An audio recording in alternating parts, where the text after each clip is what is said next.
இந்த மத்திய பட்ஜெட்லேயே மத்திய நிதியமைச்சர் நிர்மலா சீதாராமன் 7500 கோடி ரூபாய்க்கு ரயில்வே துறைக்கு பணம் ஒதுக்கியதாக செய்தி வந்திருக்கிறது. ரயில்வே துறை அமைச்சரும் சொல்லியிருக்காரு.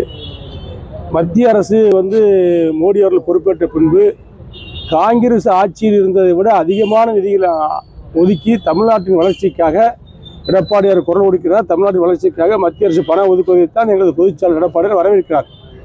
இவர்கள் சொல்வதை போல அதிமுக எப்போதும் யாருக்கும் அடிமையாக இருந்தது கிடையாது. இவர்கள் தான் தங்களை காப்பாற்றிக் கொள்வதற்காக, தங்கள் ஆட்சியை காப்பாற்றிக் கொள்வதற்காக, தங்களுடைய நிலைமைகளை தக்க வைத்துக் கொள்வதற்காக டெல்லிக்கு சென்றால் மத்திய அரசுக்கு அடிபணிவதும், தமிழ்நாட்டுக்கு வந்தவுடன் மீறி பேசுவதும் வழக்கமாக திமுக வைத்திருக்கின்றது.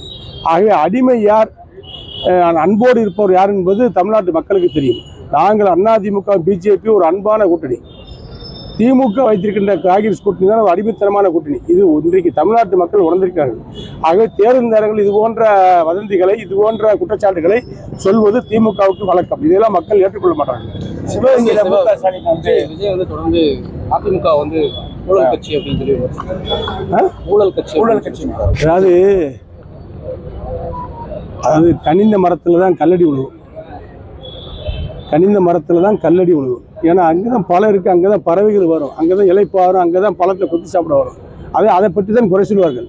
இன்றைக்கு எங்கே எடுத்தாலும், எந்த பத்திரிகை எடுத்தாலும், எந்த யூடியூப் சேனல் எடுத்தாலும், எந்த நடுநிலையாளருடைய விவாதங்கள் எடுத்தாலும், எந்த சமூக ஆர்வலருடைய பேட்டி எடுத்தாலும் அதிமுக கூட்டணி தான் முன்னிலை, எடப்பாடியார் தான் முன்னிலை, முதலமைச்சர் வேட்பாளர் எடப்பாடியார் தான் என்று பெருவாரியான பத்திரிகை கணிப்புகள் இன்றைக்கு வந்து கொண்டிருக்கிறது. இதை பொறுக்க முடியாதவர்கள் சொல்லுகின்ற பிதற்றலான வார்த்தை தான் அதிமுக ஊழல் கட்சி, அதிமுக ஊழல் கட்சி என்று சொல்லி.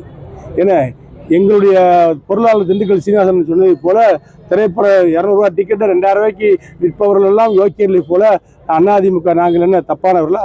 புரட்சித் தலைவர் எம்ஜிஆர் நடிகராக இருந்தார், அரசியலில் நடிக்கவில்லை, அரசாங்கத்தில் நடிக்கவில்லை. இன்றைக்கு வரக்கூடியவர்கள் நடிகராக இருக்கிறார்கள், அரசியலில் நடிக்கிறார்கள்.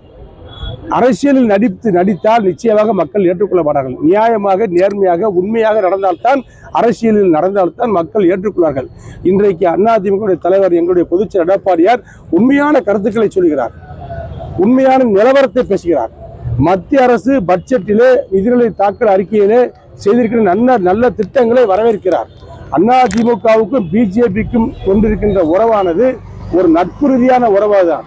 தமிழகத்துக்கு தேவையான நிதிகளை மத்திய அரசிடமிருந்து கேட்டு பெறுகின்ற உரிமையும் கடமையும் உள்ள தலைவன் எடப்பாடியார். ஆகவே நாங்கள் யாருக்கும் அடிமையும் கிடையாது, அன்போடு கூட்டணி அமைத்திருக்கின்ற தலைவன் எடப்பாடியார். பட்டாசு தொழிலுக்கோ, தீப்பெட்டி தொழிலுக்கோ, அச்சய தொழிலுக்கோ ஒன்றுமே சொல்லலை. இல்லை, நீ இதே மத்திய அரசு தான் பட்டாசு தொழிலுக்கு ஜிஎஸ்டி வரியை 28% 18% குறைத்தது. எங்களுடைய பொதுச்செயலாளர் எடப்பாடியுடைய வேண்டுகோளை ஏற்று நான் தான் சென்னை டெல்லிக்கு சென்று அன்றைய நிதியமைச்சர்களையும் மற்ற அமைச்சர்களையும் தொழில்துறை அமைச்சரெல்லாம் பார்த்து பேசி, எங்களுடைய அன்றைய அமைச்சர் ஜிஎஸ்டி கவுன்சில் அமைச்சராக இருந்த ஜெயக்குமார் அவர்கள் நானும் சென்று எங்களுடைய எம்பி அண்ணன் தம்பித்துறை உணர்வு கூட ஜிஎஸ்டி வரியை குறைத்து எங்களுடைய பொதுச்செயலாளர் தான் எடப்பாடியார் தான் ஏற்பாடு செய்தார். அதே மாதிரி தீப்பெட்டிக்கு நாங்கள் தான் குறைத்து கொடுத்தோம். ஆகவே நாங்கள் கேட்கின்ற, எடப்பாடியார் சொல்லுகின்ற கோரிக்கைகளை நிறைவேற்றுகின்ற இடத்தில் தான் மத்திய அரசு இருக்கிறது, பிரதமர் நரேந்திர மோடி இருக்கார்கள். ஆக என்ன தேவையோ தமிழ்நாடு அரசுக்கு, தமிழக மக்களுக்கு அதை செய்து கொடுக்கின்ற தலைவர் எடப்பாடியார் தான். ஆகவே தமிழ்நாட்டினுடைய தேவைகளை பூர்த்தி செய்ய வேண்டும் என்று சொன்னால் மத்திய அரசினுடைய அனுகூலமான அணுகுமுறையோடு பழகக்கூடிய ஒரு பண்பாளர் தமிழ்நாட்டின் முதலமைச்சராக வர வேண்டும். அவர் யார் என்று சொன்னால் அதிமுக பொதுச்செயலாளர் எடப்பாடியார் தான்.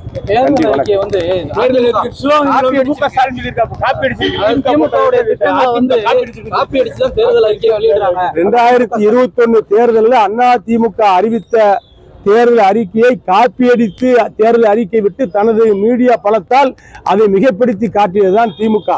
நாங்கள் அதிமுகவுடைய தேர்தல் அறிக்கையெல்லாம் தமிழ்நாடு முழுக்க இருக்கின்ற மக்களிடத்திலும் சமூக ஆர்வலர்களிடத்திலும் எங்களது தேர்தல் அறிக்கை குழு போய் பார்த்து பேசி அவருடைய கோரிக்கைகளை, மனுக்களை பெற்று அதை பொதுச்செயலாளர் படித்து பார்த்து அதற்கான ஒரு தேர்வுக்குழு முடிவு செய்ததைத்தான் எங்களுடைய பொதுச்செயலாளர் தேர்தல் வாக்குறுதியாக அறிவிக்கிறார். இதில் எங்கேயும் திமுகவுக்கு கிடையாது. திமுக கொடுத்த வாக்குறுதியில் எதையும் நிறைவேற்றவில்லை என்ற குற்றச்சாட்டில் இருந்து தப்பிப்பதற்காக திமுக ஓடுகின்ற நாடகம்தான் எங்களது கோரிக்கைகள் எங்களது அறிக்கைகள் என்று சொல்லுவதெல்லாம் மக்களை ஏமாற்றுவதற்கு. இனிமேல் தமிழ்நாட்டு மக்களை திமுக தலைவராலோ திமுக கட்சி தலைவர்களாலோ திமுக கட்சியாலோ ஏமாற்ற முடியாது. இந்த தேர்தல் திமுகவுக்கு மிகப்பெரிய தோல்வியை கொடுக்கும். அதிமுக மிகப்பெரிய வெற்றியை பெறும். எடப்பாடியார் முதலமைச்சராக வருவார்.